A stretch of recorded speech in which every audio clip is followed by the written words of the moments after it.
Salut les joueurs, je suis en compagnie de Romain. Voilà. Ça va Romain? Ça va très bien, merci. Bon, Romain, nous avons Dystopie. C'est ça. Dystopie, vraiment, c'est pas évident de vous trouver. Non. Je suis bien content de vous avoir sous la main. C'est gentil, merci. Ouais. C'est vrai que comme tout petit producteur, concepteur français, on débute et on est content. Ça fait 4 années qu'on travaillait sur le sujet et enfin, voilà. Maintenant, les livres physiques sont arrivés, on est très content. Alors, qu'est-ce que tu peux nous dire sur Dystopie pour nous en parler? Alors, brièvement, en résumé, Dystopie, c'est quoi? C'est ni plus ni moins en fait qu'une version plus sombre de nos problématiques actuelles, sociétales, environnementales. Et on a poussé en fait toute l'histoire jusqu'en 2600, où globalement l'humanité est quasiment éteinte.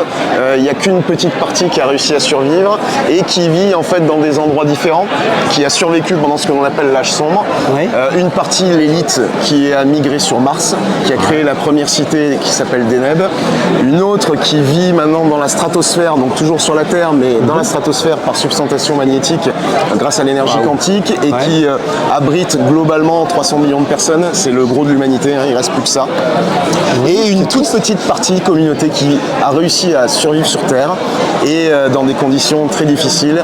Donc en fait, on a plusieurs environnements qui se mélangent. Ouais, voilà. On a aussi des intelligences artificielles qui ont été poussées au paroxysme, qui sont devenues autonomes, en prise d'humanité, qui parfois sont même plus humaines que nous-mêmes physiquement. Tout à fait, Et donc il y a tout ce petit mélange-là qui commence à reprendre contact parce qu'en 2620, à l'heure où on joue, eh bien, la Terre redevient petit à petit habitable.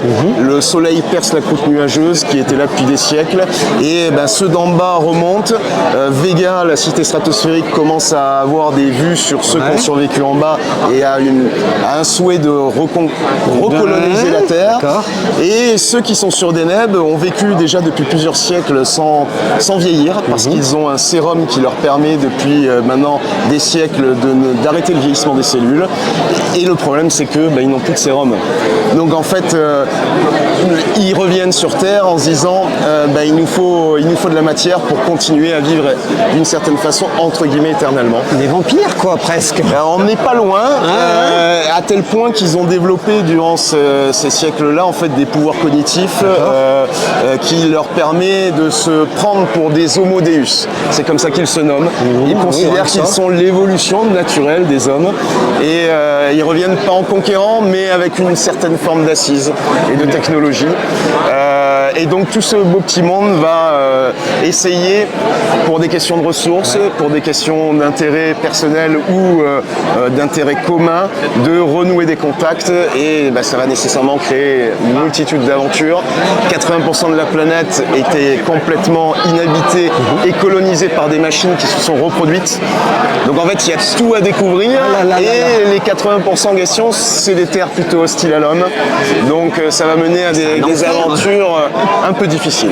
Ouais, j'imagine. Donc on est vraiment sur du post-apocalyptique, science-fiction armée quand même. Il y a plusieurs mélanges. Il y a Vega, ça serait plutôt c'est une société méritocratique, autocratique, avec vraiment du mérite sur des citoyens modèles.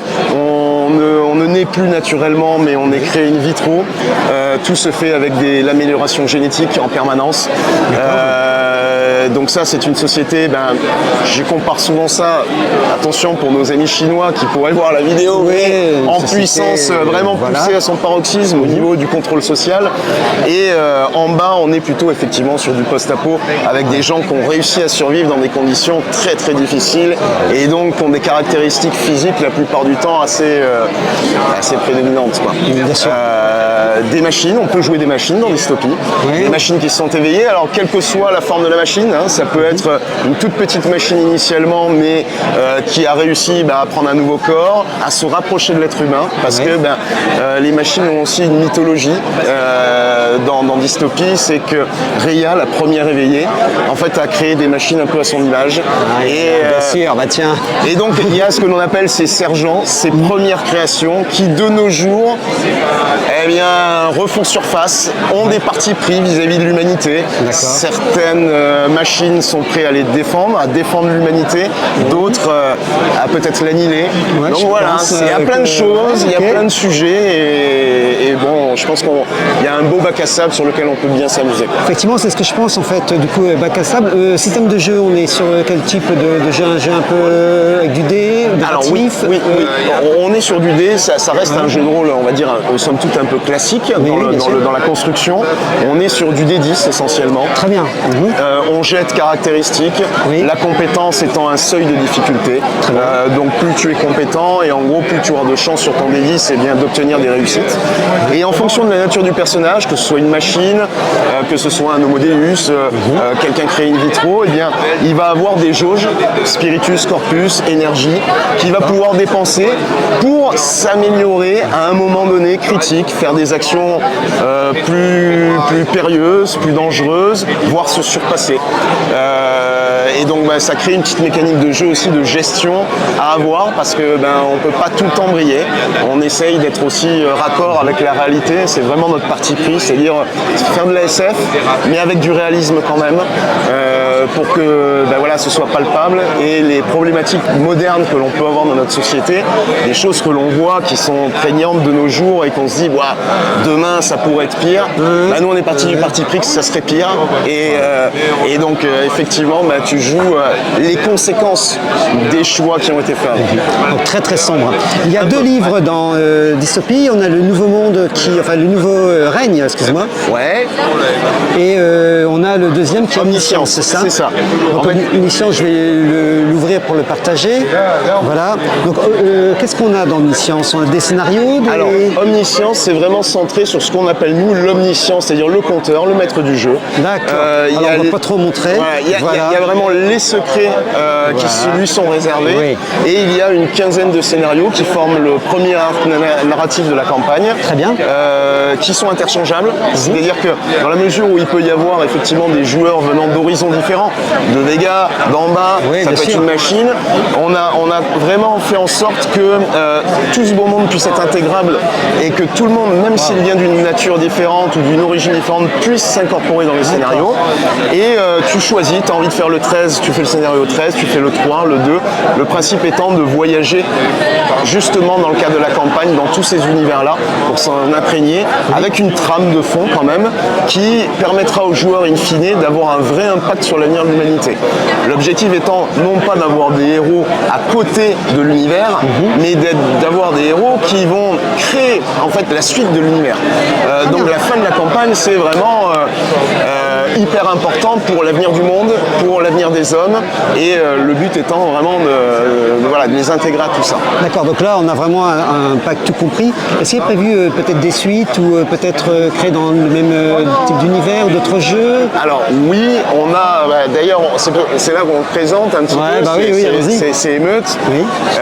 Émeute étant en fait un préquel, c'est-à-dire que dans notre trame narrative, dans l'histoire en fait de Dystopie, et juste avant l'âge sombre, donc au moment où la civilisation s'arrête et que tout le monde en gros pendant des siècles coupe les ponts, va vivre sa vie dans son coin, eh bien il y a des gens en fait qui se rendent compte, des gens comme toi, comme moi, que cette société-là elle va à la dérive, que le monde qu'on est en train de nous créer ne nous convient pas, et donc ils vont se dire, prendre le courage à leur prendre leur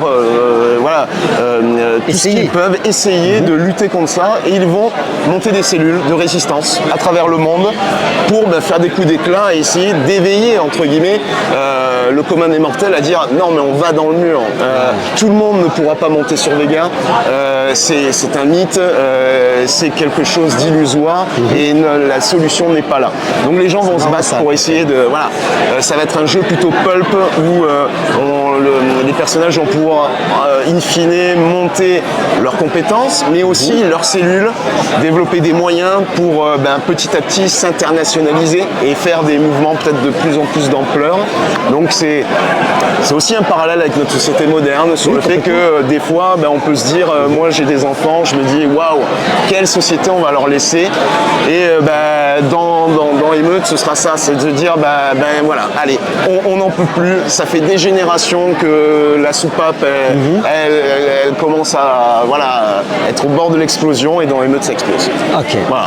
Donc en fait, on pourrait presque faire des immortels après et se retrouver avec nos personnages dans Dystopie. Alors oui, c'est-à-dire tu peux jouer en fait des descendants Ouais. de ces fameuses personnes qui ont lutté pour un monde meilleur, voire même effectivement, vu qu'il y a le sérum de Guérin qui permet d'arrêter le vieillissement des cellules, sait-on jamais, des joueurs qui pourraient avoir accès à ça et jouer dans Dystopie plus tard en ayant toujours les mêmes personnages. Pourquoi pas? Et donc Émeute va sortir, ou est sorti déjà? Alors non, il n'est pas sorti. Là, on est en train de travailler dessus. Donc contrairement à Dystopie, sur lequel on avait déjà communiqué, on va dire un peu en amont, là on en parle, on voit si effectivement le pitch intéresse les gens. On a de très bons retours, les gens semblent intéressés. Je pense. Et donc le principe étant de l'écrire pour très très bonne partie, avant effectivement de vraiment lancer le jeu. Donc on est en phase d'écriture. Voilà. Parfait. Un financement, quelque chose de ce type? Sans doute, et je pense que le financement participatif, s'il doit avoir lieu, cette fois-ci, il aura lieu quand le gros du travail sera fait. Très bien. Pour pas avoir de retard, c'est bien ça. parce qu'on s'est rendu compte, c'était le premier jeu, que ça demande beaucoup de travail et qu'on ne maîtrise pas les délais tout le temps. Donc cette fois-ci, on veut le faire dans respecter les délais et essayer de tenir quelque chose. Bon, on a un peu d'expérience maintenant, un tout petit peu. Au début, on ne connaissait rien, on découvrait vraiment cet univers-là. Et bon, c'est passionnant. Déjà, le jeu de rôle, c'est une passion, et la création, maintenant, on est piqué à vif un peu. C'est normal, c'est bien. Et si on veut vous trouver, alors, je peux vous commander, je vais vous trouver où? En l'état, pour le moment, les livres se trouvent sur Philibert, entre autres. Sur notre site internet, on peut nous contacter. On a aussi la possibilité de nous envoyer les livres. Pour le moment, on n'a pas encore développé ni de plateforme de paiement, ni de distribution dans les boutiques. Ça demande beaucoup de temps. Oui, bien sûr. Et du coup, on vient à peine de finir la livraison des contributeurs en fin d'année dernière. On est au Fige, on présente aujourd'hui. Donc voilà, step by step. Très bien, bien sûr. Donc je résume, Philibert, c'est ça. Alors sur le site. Ou aller sur le site, c'est ça. Alors, c'est très très bien, on sait à peu près tout sur Dystopie, il est temps de nous dire au revoir. Allez, merci. Salut les joueurs. Au revoir.